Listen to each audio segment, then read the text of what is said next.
नमस्कार दोस्तों, स्वागत है आप लोगों को AKR भारती का एक और नए वीडियो में। चलिए दोस्तों, आज हम बात करेंगे ओल्ड पेंशन का लेटेस्ट अपडेट के बारे में। देश में इस समय पुरानी पेंशन प्रणाली को लागू करने पर चर्चा हो रही है। वहीं पुरानी पेंशन व्यवस्था से एक बड़ी खबर सामने आई है।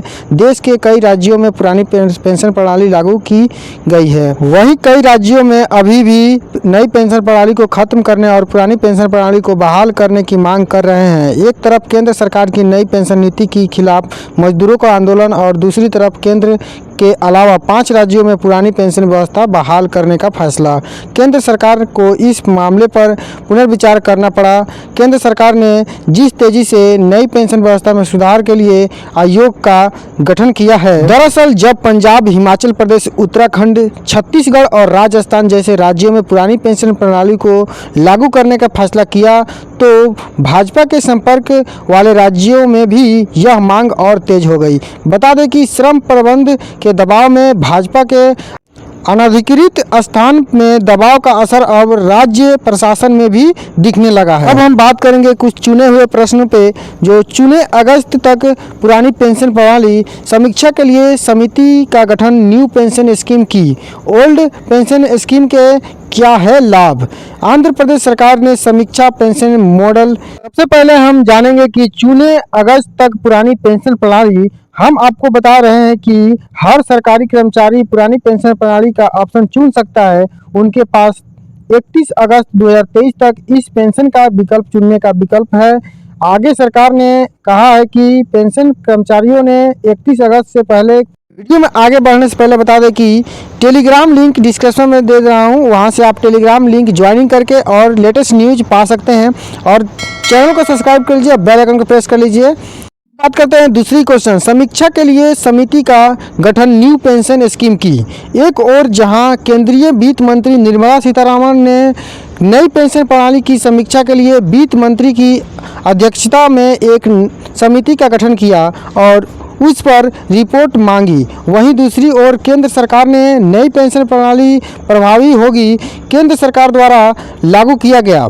30 दिसंबर 2003 से पहले सेवा में शामिल होने वाले पहले एम्प्लॉयज को पुरानी पेंशन योजना में शामिल होने का ऑप्शन दिया गया। बताया जाता है कि जनवरी 2004 के बाद सिविल सेवा में लौटने वाले कर्मचारियों की ओर से आंदोलन करने का निर्णय लिया गया। कहा जाता है कि ये कर्मचारी केंद्रीय वित्त मंत्री द्वारा गठित कमेटी पर भरोसा नहीं करते हैं और पुरानी पेंशन व्यवस्था को अपना हक मानते हैं। ठीक है, जानेंगे तीसरा क्वेश्चन, ओल्ड पेंशन स्कीम के क्या लाभ है? पुरानी पेंशन प्रणाली के फायदे की बात करें तो इसका सबसे बड़ा फायदा यह है कि यह आखिरी निकाले गए वेतन के हिसाब से किया जाता है। इसके अलावा जब मुद्रास्फीति की दर बढ़ती है तो DA भी बढ़ता है। सरकार जहां नया वेतन आयोग लगाएगी वहीं इससे पेंशन बढ़ेगी। बता दें कि पुरानी पेंशन प्रणाली में श्रमिकों के लिए गारंटी पेंशन योजना थी, जहां श्रमिक या तो सरकार के लिए काम करते थे या सरकार के लिए उन्हें अपने अंतिम वेतन का 50% प्राप्त होता था। नई पेंशन प्रणाली में ऐसा कुछ नहीं है, जहां राज्य और कर्मचारी दोनों अपना योगदान देते हैं और पैसा बाजार में लगाया जाता है। ऐसे में कर्मचारियों को यह भी पता नहीं है कि रिटायरमेंट होने पर उन्हें कितनी पेंशन मिलेगी। हम चौथी क्वेश्चन के बारे में जानेंगे कि आंध्र प्रदेश सरकार ने की समीक्षा पेंशन मॉडल की। ऐसे में राष्ट्रीय परिषद अब पुरानी पेंशन योजना की बहाली का समर्थन नहीं करेगी, बल्कि इस बात की जांच करेगी कि कर्मचारियों को नई पेंशन योजना के तहत गारंटी पेंशन कैसे मिल सकती है।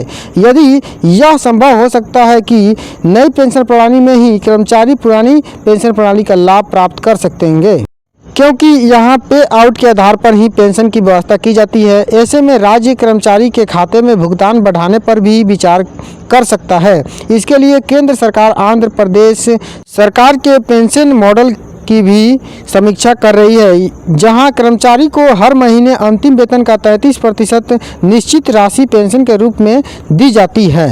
आशा करते हैं कि ये न्यूज़ आप लोगों को अच्छा लगा होगा, तो वीडियो को लाइक कीजिए और कमेंट कीजिए। अगर मेरे चैनल पर नए हैं तो चैनल को सब्सक्राइब कर लीजिए और बेल आइकन को प्रेस कर लीजिए ताकि इसी तरह से नए वीडियो का नोटिफिकेशन सबसे पहले आपके पास पहुंचता रहे। जय हिंद दोस्तों।